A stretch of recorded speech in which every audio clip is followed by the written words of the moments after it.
2023년 3월 29일 수요일 40일 특별 새벽기도회 28번째 날, 살아계신 하나님 앞에 사도신경으로 우리의 신앙을 고백합니다. 전능하사 천지를 만드신 하나님 아버지를 내가 믿사오며 그 외아들 우리 주 예수 그리스도를 믿사오니 이는 성령으로 잉태하사 동정녀 마리아에게 나시고 본디오 빌라도에게 고난을 받으사 십자가에 못 박혀 죽으시고 장사한 지 사흘 만에 죽은 자 가운데서 다시 살아나시며 하늘에 오르사 전능하신 하나님 우편에 앉아 계시다가 저리로서 산자와 죽은 자를 심판하러 오시리라. 성령을 믿사오며 거룩한 공회와 성도가 서로 교통하는 것과 죄를 사하여 주시는 것과 몸이 다시 사는 것과 영원히 사는 것을 믿사옵나이다. 아멘. 찬송가 286장 함께 찬양하시고 임재근 장로님을 대표해서 기도해 주시겠습니다.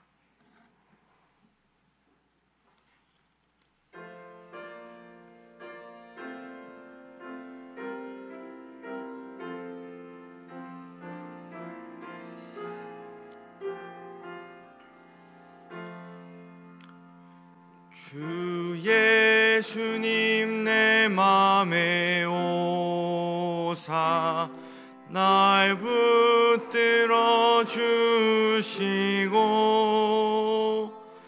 내 마음에 새 힘을 주사 늘 기쁘게 하소서.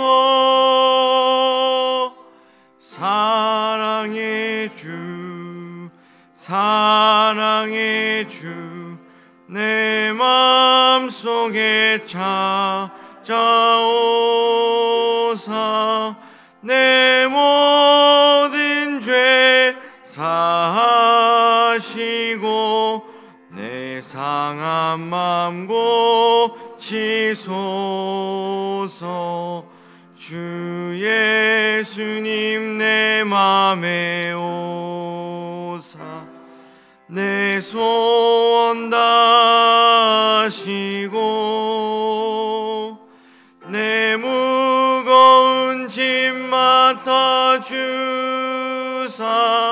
참 평안을 주소서. 사랑의 주 내 마음속에 찾아오사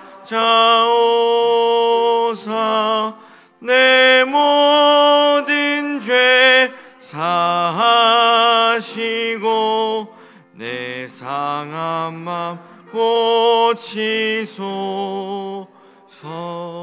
주 예수님 내 맘에 오사 날 정결케 하시고 그 은혜를 내 맘에 채워 늘 충만케 하소서. 사랑의 주 내 마음속에 찾아오사 내 모든 죄 사하시고 내 상한 맘 고치소서.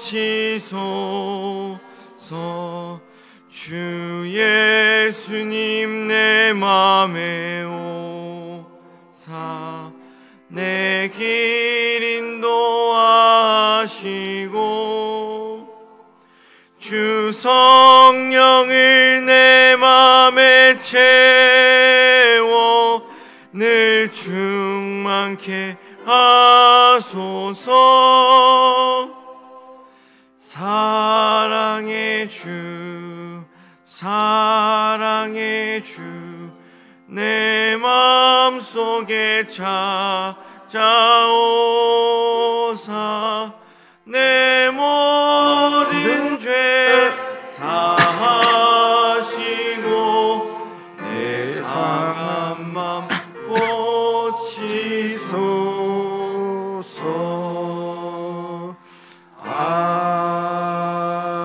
아멘.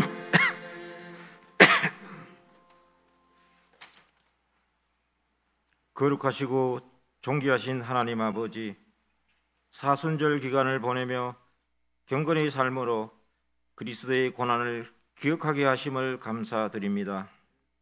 지난밤도 주님 품 안에서 평안을 주시고 사순절 기간 새벽 기도에 나와 새벽에 도우시는 하나님의 은혜를 체험하며 새로운 하루를 시작하도록 인도하시는 하나님의 사랑과 은혜에 감사와 영광을 올려드립니다.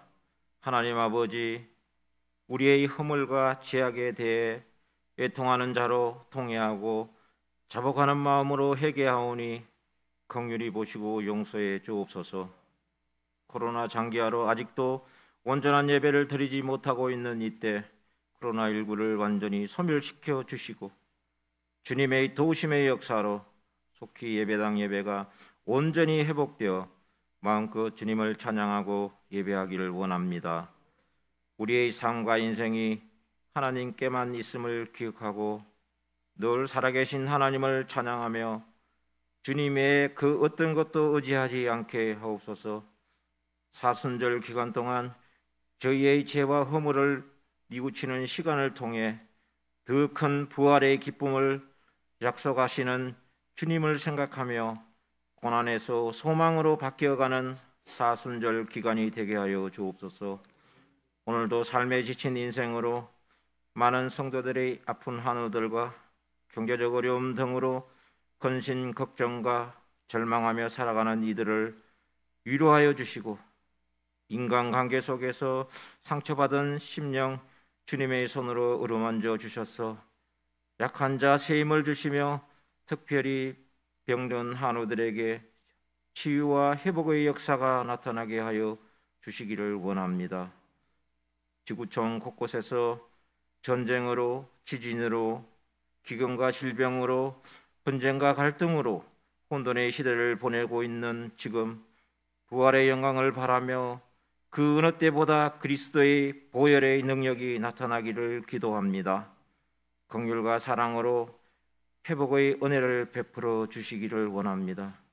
담임 목사님, 구약에 나타난 복음 말씀을 선포하실 때 성령과 능력이 충만하여 주님의 영광을 드러내는 은혜의 말씀 되게 하옵소서.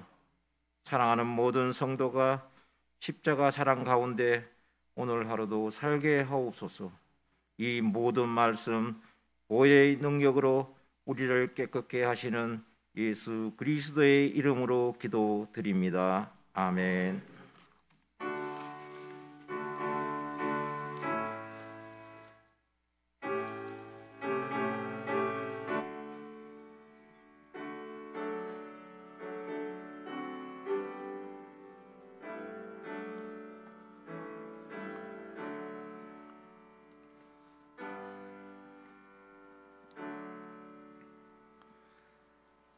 오늘 하나님이 우리에게 주시는 말씀은 민수기 10장 10절 말씀입니다.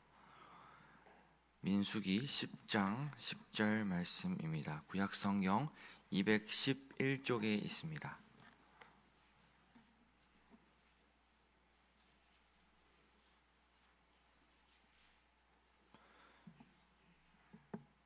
민수기 10장 10절 말씀 다 찾으신 줄로 알고 제가 봉독해 올리겠습니다. 또 너희의 희락의 날과 너희가 정한 절기와 초하루에는 번제물을 드리고 화목제물을 드리며 나팔을 불라.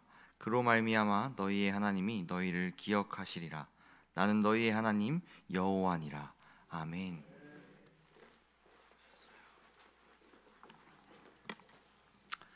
매일 아침마다 하나님을 경외할 수 있는 은혜의 자리에 우리가 함께 할 수 있었으니 어제도 그렇게 좋은 날이더니 오늘도 이렇게 좋을 수가 없습니다.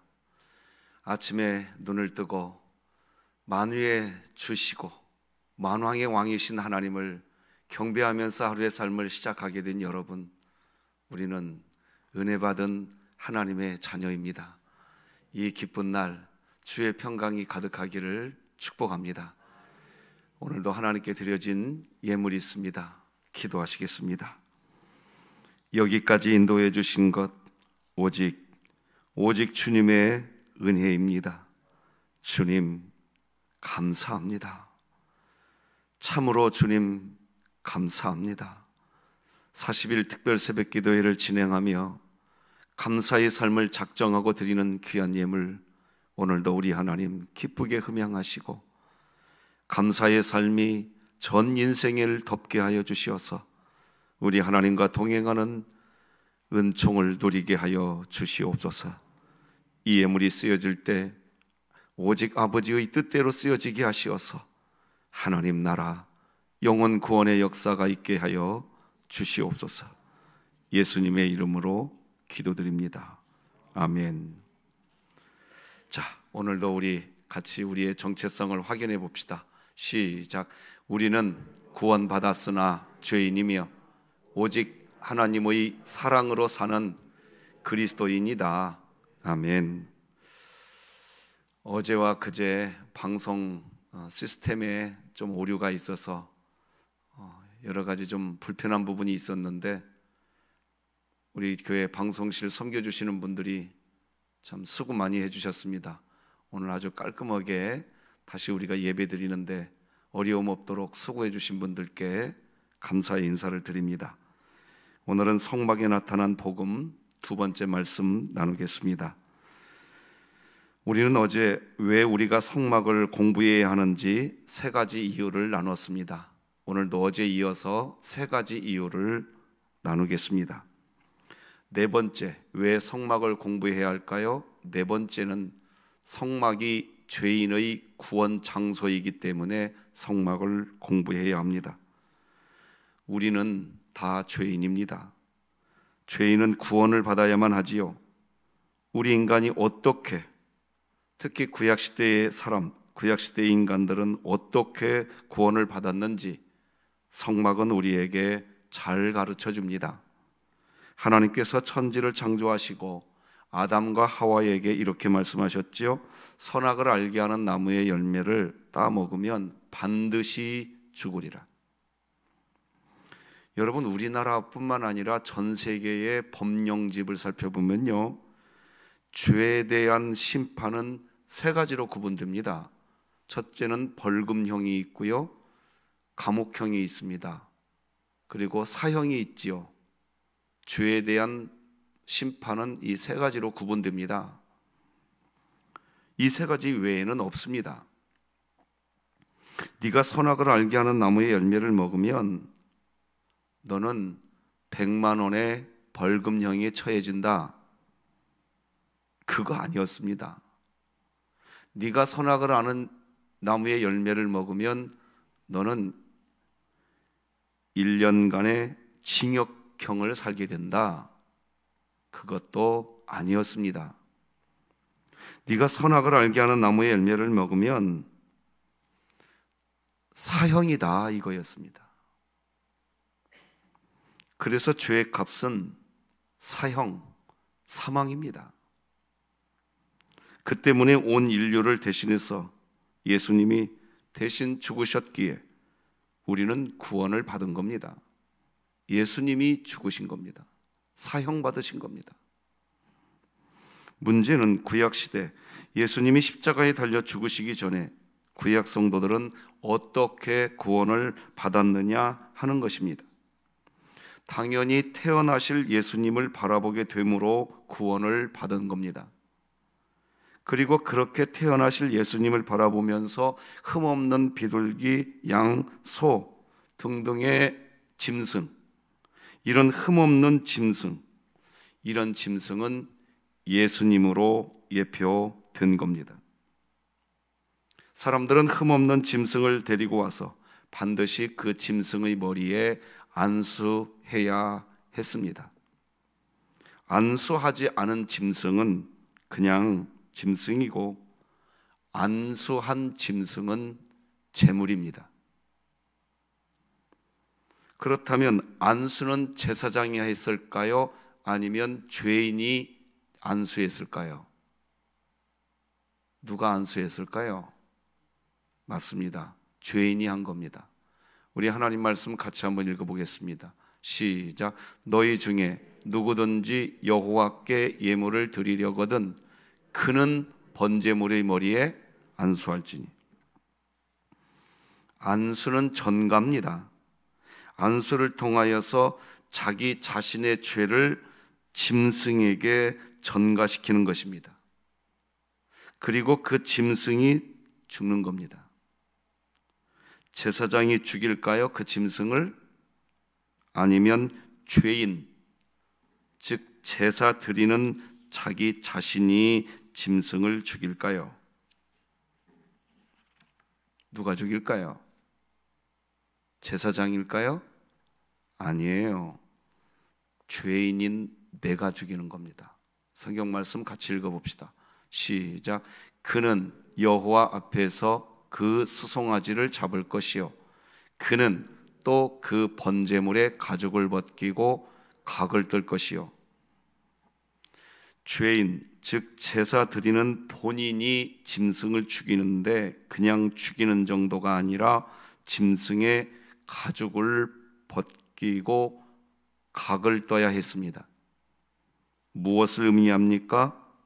각을 뜬다는 것은 우리가 깍두기 담글 때 무를 산산조각 내는 것처럼 짐승을 산산조각 내야 됩니다.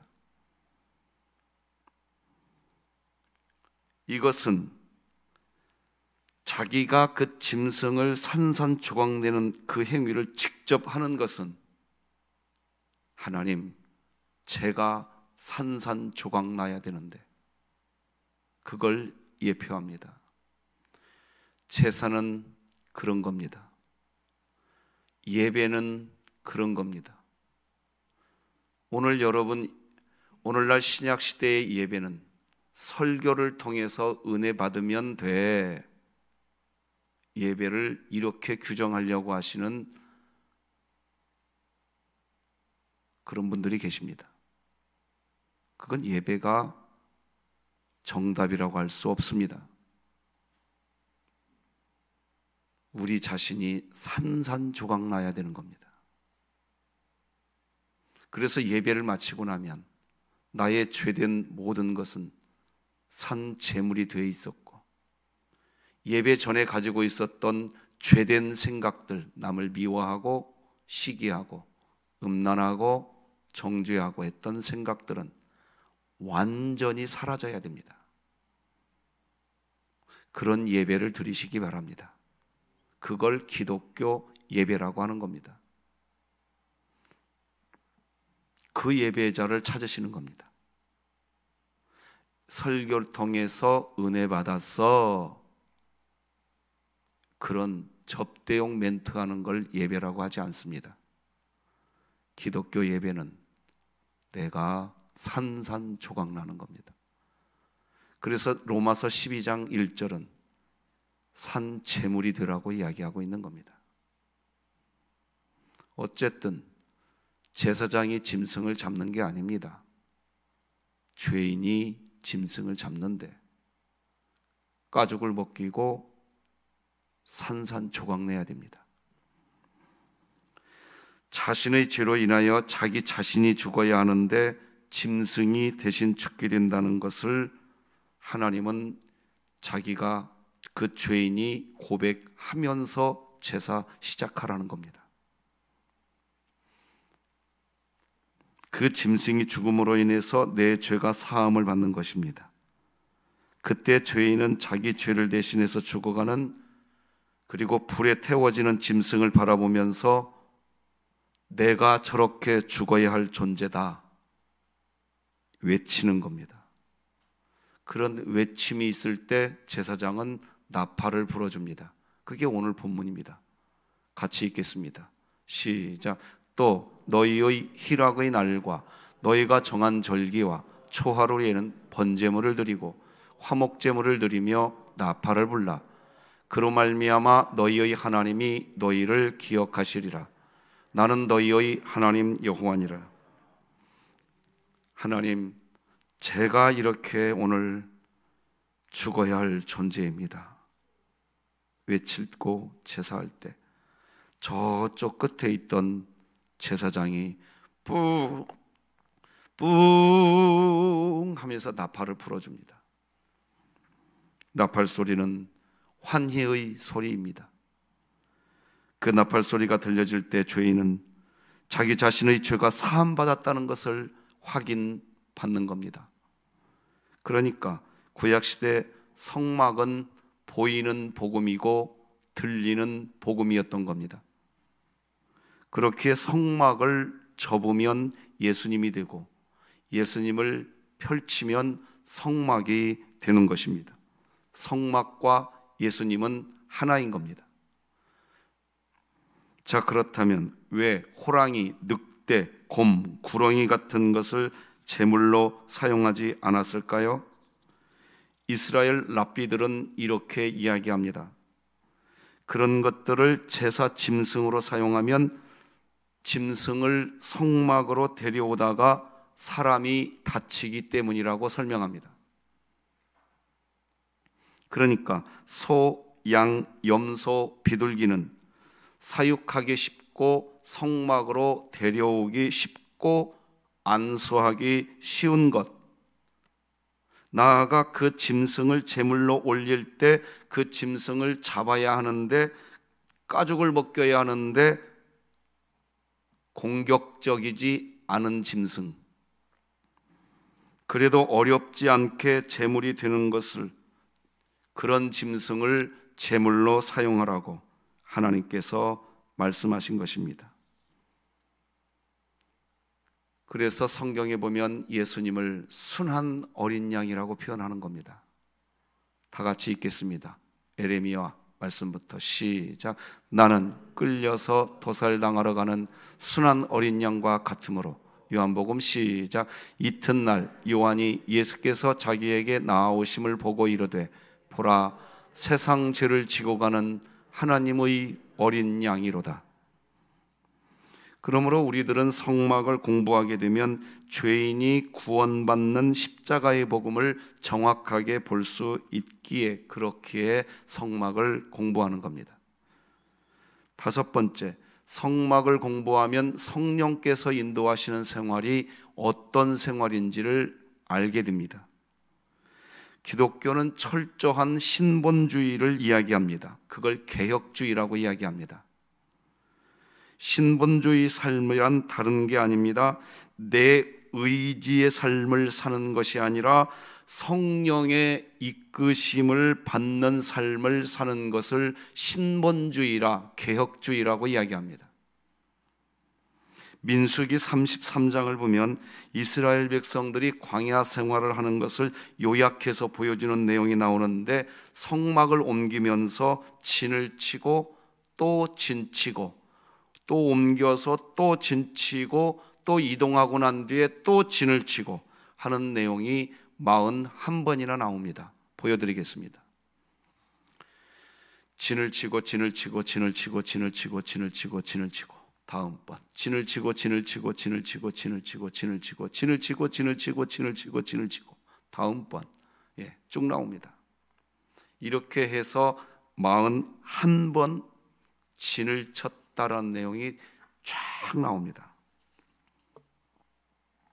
이스라엘 백성이 40년간 광야 생활을 하면서 이동하고 난 뒤에 다시 진을 치고 이동하고 난 뒤에 다시 진을 치는 그런 내용입니다. 그리고 이스라엘 백성이 이제 그렇게 마지막 광야길을 다 마치고 난 뒤에 마지막으로 진을 친 내용이 여호수아 4장 19절에 나옵니다. 요단강을 건너갑니다. 요단강을 건너가서 길갈이라는 곳에 진을 쳤다. 이 진을 쳤다는 얘기는 성막을 옮겨서 거기에 다시 세웠다, 그 뜻입니다. 같이 한번 읽어볼까요? 시작.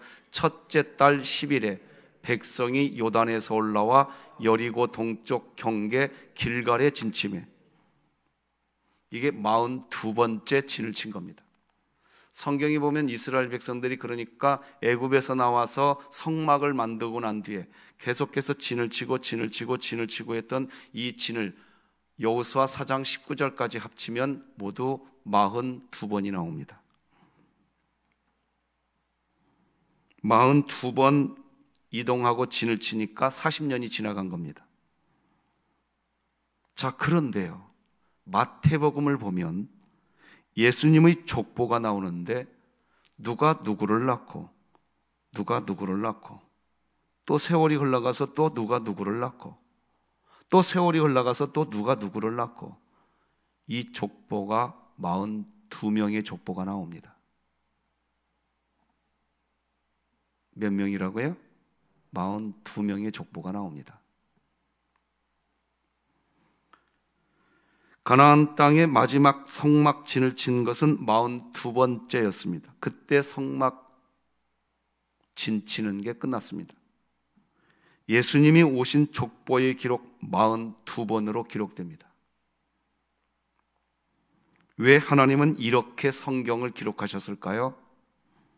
그것은 성막과 예수님을 일치시켜서 우리에게 지금 보여주고 있는 겁니다. 구약시대 성막을 보면 예수님이 보였던 겁니다.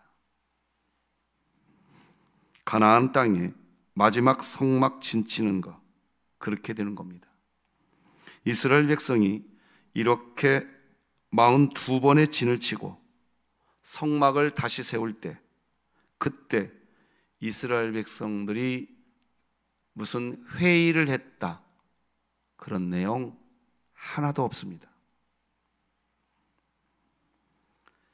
옮기고 진을 치고 성막을 치고 다시 세우는 기록, 무슨 백부장, 천부장이 모여서 회의했다, 그래서 성막을 옮기고 진을 쳤다, 그런 내용 없습니다.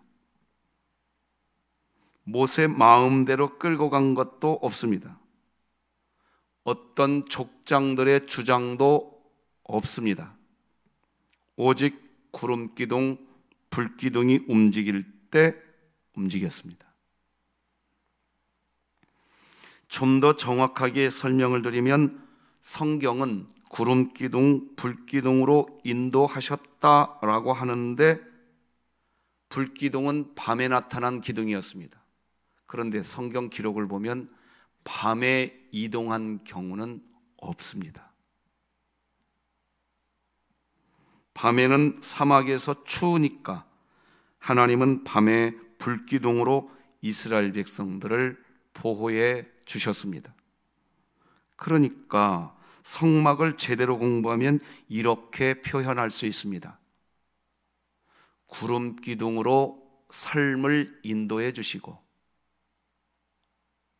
불기둥으로 삶을 보호해 주셨다라고 말입니다.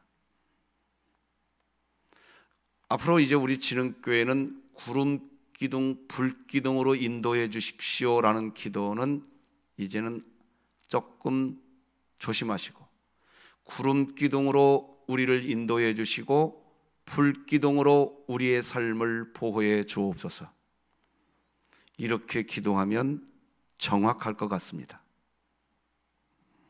그러므로 구름 기둥을 따라갔다는 것은 이스라엘 백성의 삶은 100% 신본주의의 삶을 살았다는 것입니다. 그것을 성막을 통해서 공부하게 되는 겁니다. 여러분들과 제가 진흥교회에서 신앙생활할 때 100% 신본주의가 되기를 바랍니다. 100% 신본주의가 되려면 어떻게 살아야 할까요? 날마다 말씀을 묵상하셔야 됩니다. 그 말씀이 나를 끌고 가게 해야 됩니다. 묵상한 말씀이 없으면 인간의 정욕의 자랑, 이생의 자랑, 안목의 정욕, 그것이 우리를 끌고 가게 될 겁니다.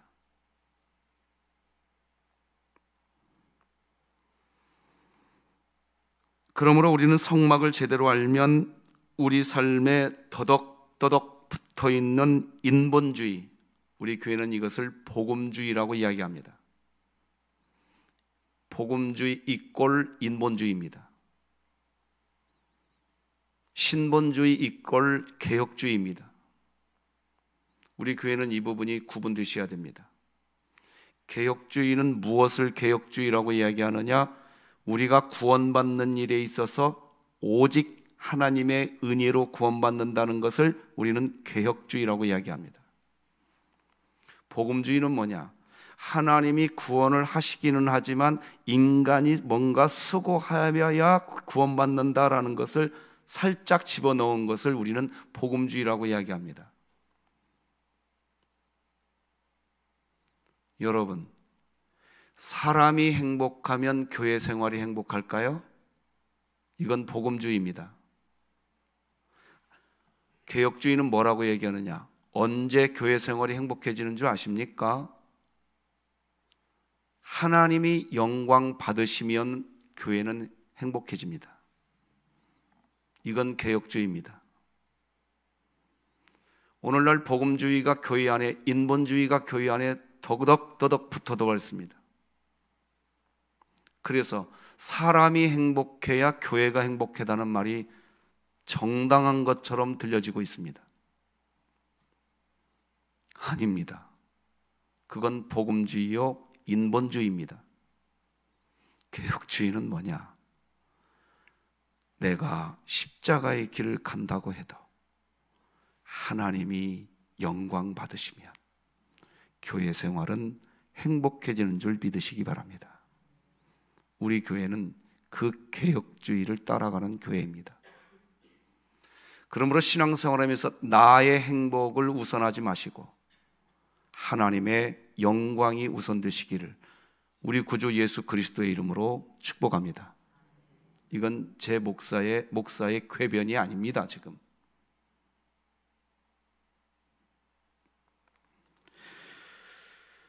우리 신흥교는 개혁주의 교회입니다. 이걸 잊어버리면 안 됩니다. 왜 성막을 공부해야 하는지 6번째는 신앙생활을 전체적으로 한눈으로 볼 수가 있습니다. 이제 내일부터 구체적으로 하나씩 성막의 내용을 내일부터는 이제 하나하나 살펴보기 시작할 텐데 이렇게 정리할 수 있습니다. 이게 총정리입니다. 화면을 보시면서 이해하시기 바랍니다.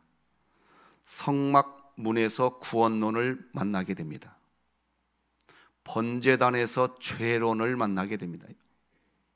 등대에서 사명론을 만나게 됩니다. 이게 교회론입니다. 물두멍에서 성령론을 만나게 됩니다. 떡상에서 말씀론을 만나게 되고 분향단에서 기도론을 만나게 됩니다.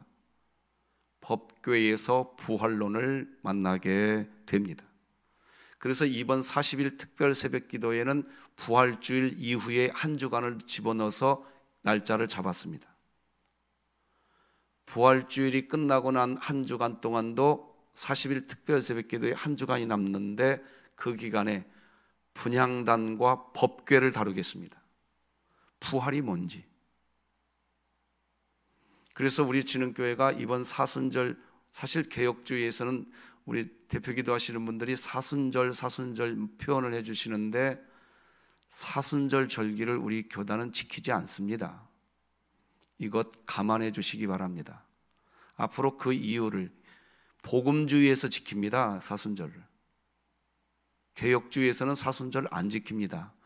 기도해 주신 분들 오해하지 말아 주시기 바랍니다.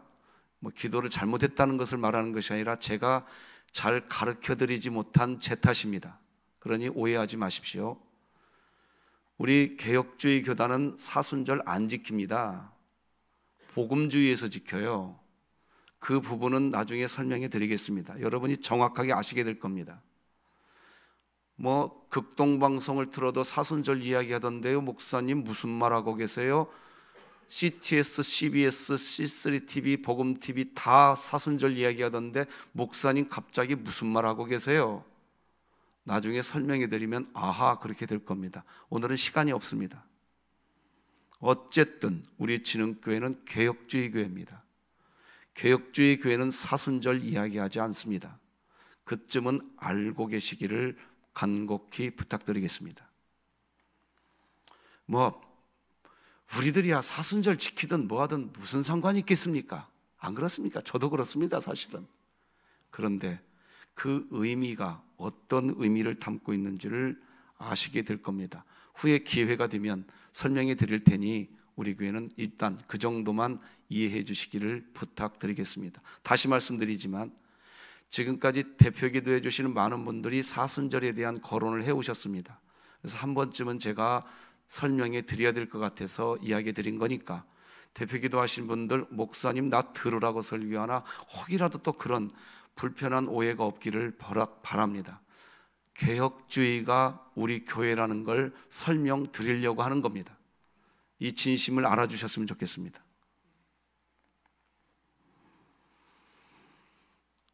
결론을 이야기 드리면 성막을 보면 예수님이 보일 수밖에 없게 되어 있었습니다. 구약시대 성도들은 그렇게 됩니다. 그래서 이 성막을 연구해 나갈 때 유대 랍비들을 만나야만 됩니다. 종종 그런 내용들을 첨부해서 이제 내일부터 강론해 드리겠습니다. 왜 그런 거 아니까 이런 겁니다. 여러분, 우리 대한민국 사람에게만 있는 질병이 하나 있대잖아요. 그게 뭐죠? 한이라는 질병. 이 가슴속에 한이 담겨져 있다는, 대한민국 사람만 이해하는 질병이 있대잖아요.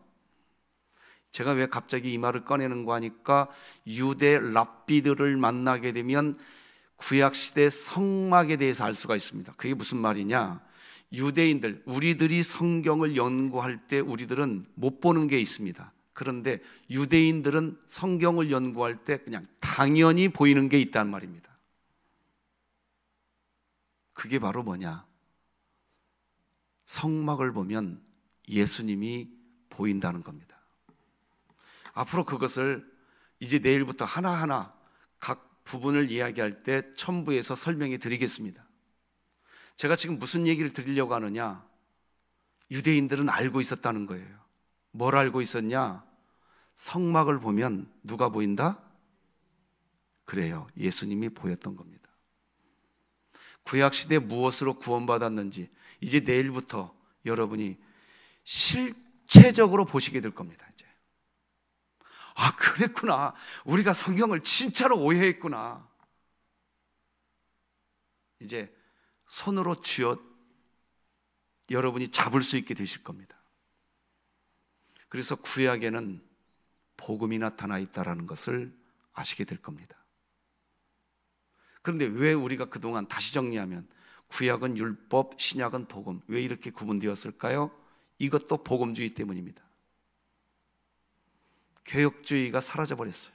신본주의가 사라져버렸다고요. 지금 모든 교단 안에, 교회 안에.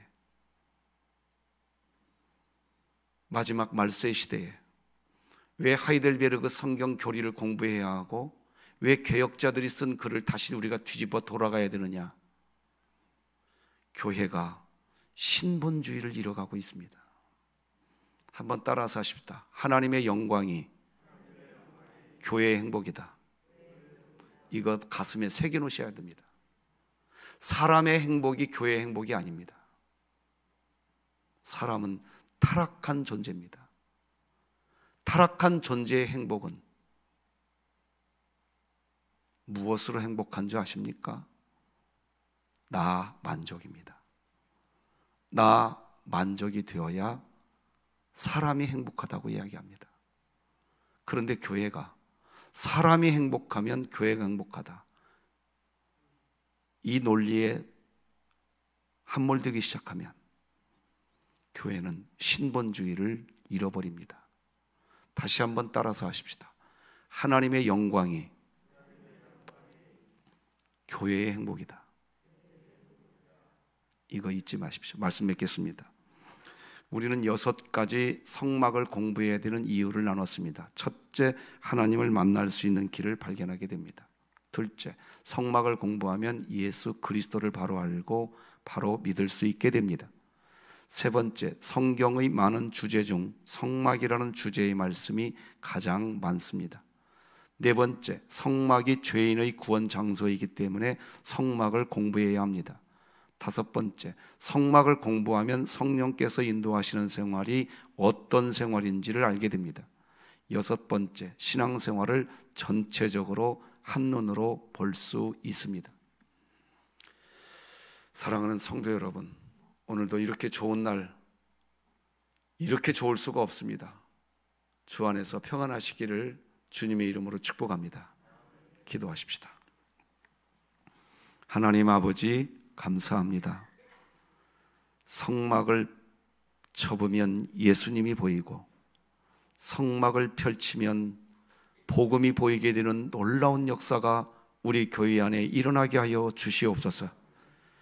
우리는 인본주의가 아닌 신본주의 신앙을, 개혁주의 신앙을 정확하게 지켜내는, 그래서 이 마지막 시대에 오직 하나님의 영광, 솔리데오 글로리아, 오직 하나님의 영광, 하나님의 영광, 그것이 우리 교회의 행복이 되게 하여 주시옵소서. 예수 그리스도의 이름만이 높임받는 교회 되게 하여 주시옵소서. 주님의 이름만이 찬송받는 교회가 되게 하여 주옵소서. 오늘도 그렇게 주님 안에 사는 저희들의 삶이 되도록 하나님이여 우리를 인도하여 주시옵소서. 돌아오는 주일날 성찬식을 대하겠습니다. 진정으로 기도하며 준비하게 하시고 학습, 세례문답, 예식을 통하여 하나님의 구원 역사의 기쁨의 주일 예배가 되게 하여 주시옵시고, 고난주간을 지내며 예수 그리스도를 깊이 만나고 묵상하는 진흥교회 되게 하여 주시옵소서. 오늘도 우리와 함께 하신 하나님께 감사하며 예수님의 이름으로 기도드립니다. 아멘.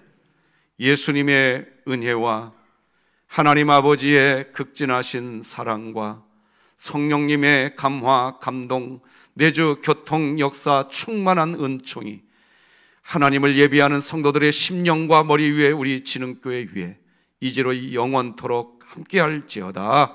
아멘.